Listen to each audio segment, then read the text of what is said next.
Bueno, alumnos, buenos días, buenas tardes o buenas noches según el momento en que accedan a esta grabación. Para mí es de noche. Primero hagamos un muy breve repaso de lo que ya explicamos en la primera clase, para ordenarnos cronológicamente. El nacimiento de la filosofía tiene antecedentes en, primero, la civilización micénica, desaparecida muchos siglos antes, que había alcanzado el nivel de la escritura como habíamos señalado la vez pasada. El período que sigue, no lo mencionamos la vez pasada, se llama Edad Oscura.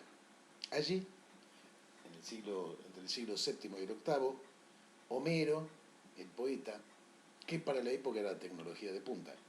Pensemos que si había desaparecido la escritura, la única manera de registrar algo era la memoria, y los aedos, los poetas, se dedicaban a eso. A través del canto que implica el recitado de la poesía, memorizaban, y de esa manera se registraba y se comunicaba de una generación a otra lo que era parte de la cultura.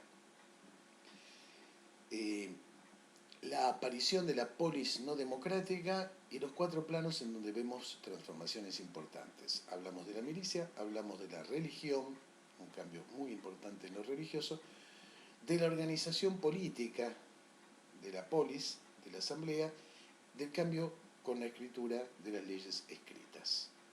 Hablamos también un poquito de la tragedia y estas serían las condiciones sociohistóricas.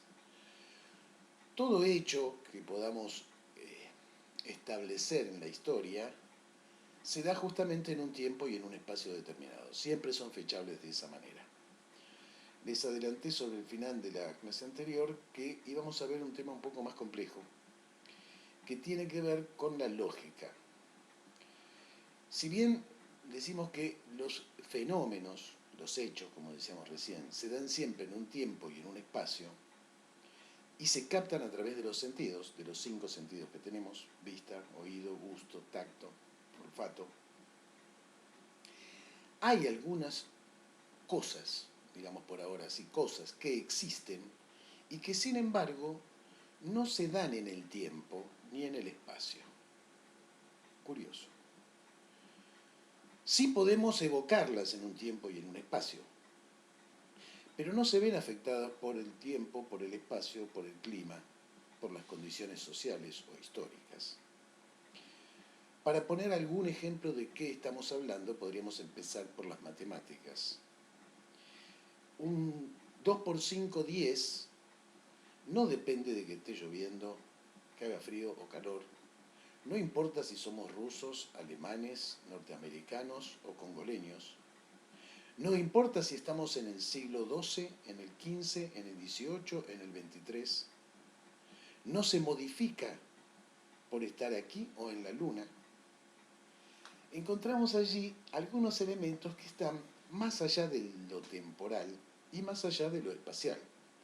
Si bien nosotros podemos evocarlos en un momento determinado, y eso sí se da en un tiempo y en un espacio, parecen preexistirnos al momento en que lo evocamos.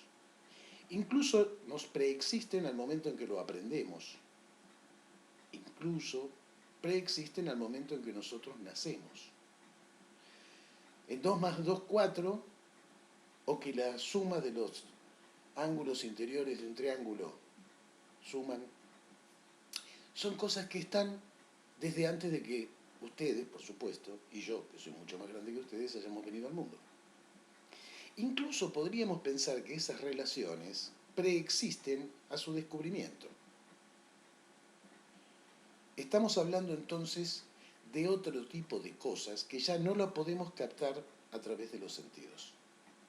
Si bien 2 más 2, 4 lo puedo representar tomando 2 frutas y otras 2 frutas, juntando las 4 frutas y estableciendo, lo que junté fueron frutas. Los números son otra cosa. Y la operación de suma es distinto de juntar. ¿De qué estamos hablando? Los griegos empiezan a llamarle a esto logos. Logos quiere decir en griego palabra, pero no es simplemente ese término que nos permite una denominación respecto de alguna cosa, objeto, llamémosle, aunque no es el término correcto todavía, sino que es ese orden del mundo de la palabra, por el cual ustedes están entendiendo lo que yo digo. A pesar de que lo que yo digo no lo pueden oler, me están viendo el rostro, pero no pueden ver lo que estoy diciendo. Y si bien lo que escuchan es sonido. La decodificación de ese sonido para entender la significación es de otra dimensión, que tiene que ver con el lenguaje. Así que los griegos están descubriendo la potencia, el poder de la palabra, primero en condiciones históricas, o mejor dicho, tal vez no es primero, sino al mismo tiempo, en condiciones históricas que hacen a las necesidades de la existencia. Dijimos que la palabra pasa a ser una herramienta, un arma de poder dentro de una sociedad horizontal, donde los griegos se conciben como iguales. Logos, entonces, es una palabra que ya habilita todo un universo, un orden legal, digamos, del mundo. Ahora, hay una dimensión compleja para abordar este logos. Vamos a ver rápidamente, ustedes habrán estado leyendo ya dos autores presocráticos, antes de Sócrates. La filosofía antigua se divide en antes de Sócrates y después de Sócrates, ¿no?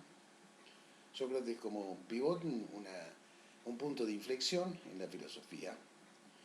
Y vamos a ver esos dos autores que son Heráclito y Parménides. Pero vamos a hoy hacer referencia, para poder entender qué es esta dimensión lógica, distinta de la sociohistórica, a un pensador, Heráclito, del cual ustedes tienen que leer unos cuantos fragmentos, y otra clase va a ser sobre Heráclito, pero vamos a hacer mención a una cita que hace un filósofo muy posterior, Hegel, en su juventud, estudiando Heráclito, y va a sostener que la filosofía nace donde muere la unidad.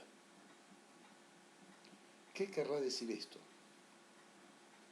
Nace en el luto de las oposiciones, para ser un poco más precisos, de las oposiciones significantes.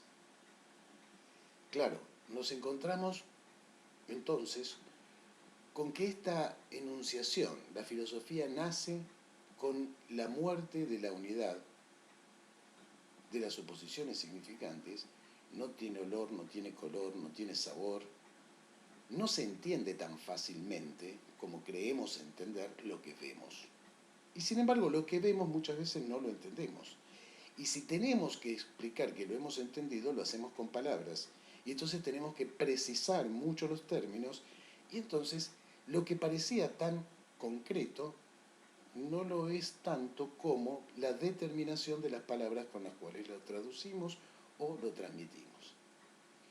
Volviendo entonces sobre la frase que evoca a Heráclito, del cual, como digo, vamos a hablar un poquito más adelante. ¿Cuál es la unidad que se pierde de oposiciones significantes? ¿Por qué la filosofía nace allí? Porque esas oposiciones significantes son las que dan sentido. Cuando se pierde ese sentido es cuando nos vemos obligados a interrogarnos para buscar nuevas relaciones de sentido.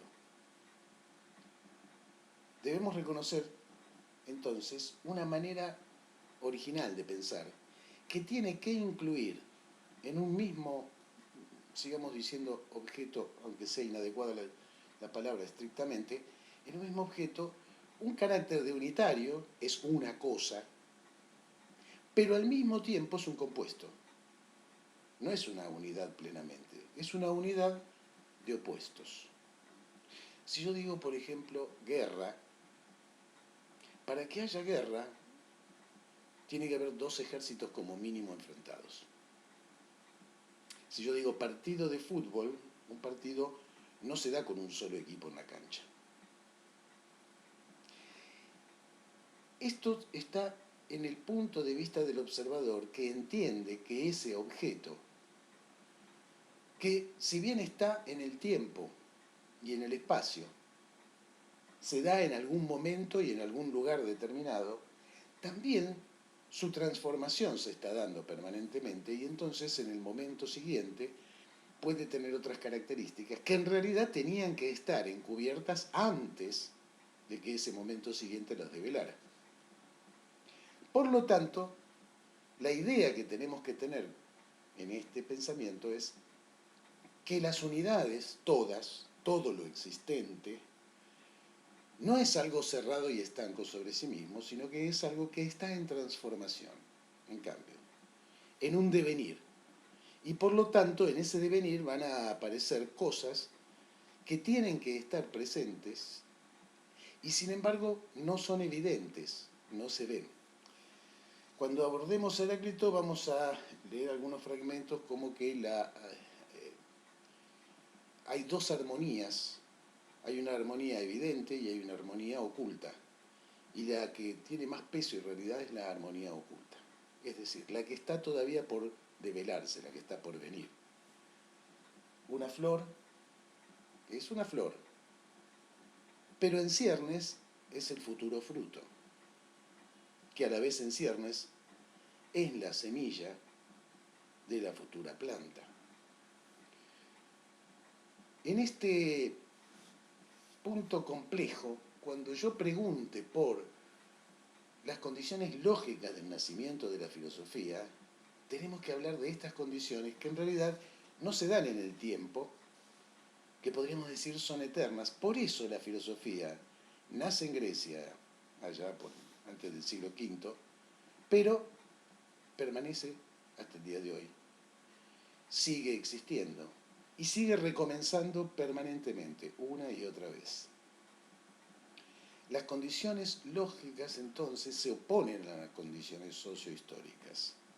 Las sociohistóricas son los hechos o fenómenos, cómo se dan. Todo fenómeno es como se nos presenta en el ámbito de una temporalidad y una espacialidad. Pero está regido por esto que los griegos van a llamar logos, que está más allá de la temporalidad. Está presente en el despliegue de esa temporalidad, pero es anterior y fuera del tiempo. Vamos a ver que alrededor de esta problemática hay dos posiciones presocráticas fuertes, que son las que vamos a abordar: Parménides por un lado y Heráclito por el otro. Parménides es un autor muy importante, del cual solo nos ha llegado un poema, el poema sobre la naturaleza, que es el que ustedes tienen que leer, y que no es tan fácil de acceder. Y el otro es Heráclito, con dos posiciones bien distintas, porque Heráclito constituye una visión del mundo, una cosmovisión del mundo, que incluye como elemento central justamente la transformación, la movilidad, el cambio. Mientras que el punto de vista de Parménides parece, subrayo el parece, absolutamente opuesto, porque nos va a decir que el movimiento, que el cambio, es el no ser y el no ser no existe. Sin embargo, esta oposición que parece tan tajante y absoluta y que nos obligaría en apariencia a elegir uno de los dos pensadores y descartar el otro, vamos a ver que no se pueden pensar de esa manera. Que hasta el día de hoy la tensión entre esos dos pensamientos o esos dos pensadores está presente aún en las disciplinas más variadas. Que todavía no hemos podido, ni creo que podamos, resolver esa tensión entre un pensamiento que incluye el movimiento, el cambio permanente en lo existente, y aquel que intenta rescatar fundamentalmente para el entendimiento, porque Parménides no era ningún tonto que no supiese que le crecía la barba, que se tenía que cortar el pelo, que había cambios, pero que estaba señalando que lo que verdaderamente nos permite comprender el mundo, con sus cambios inclusive, es algo que no cambia, que es permanente, que está desde antes, que es eterno y que es presente. Sé que esto puede resultar todavía confuso, porque son los primeros pasos que estamos dando, pero nos permite aproximarnos. Así que ya tenemos respuesta para dos de las preguntas que les he hecho al comienzo de la cursada esta, ¿no?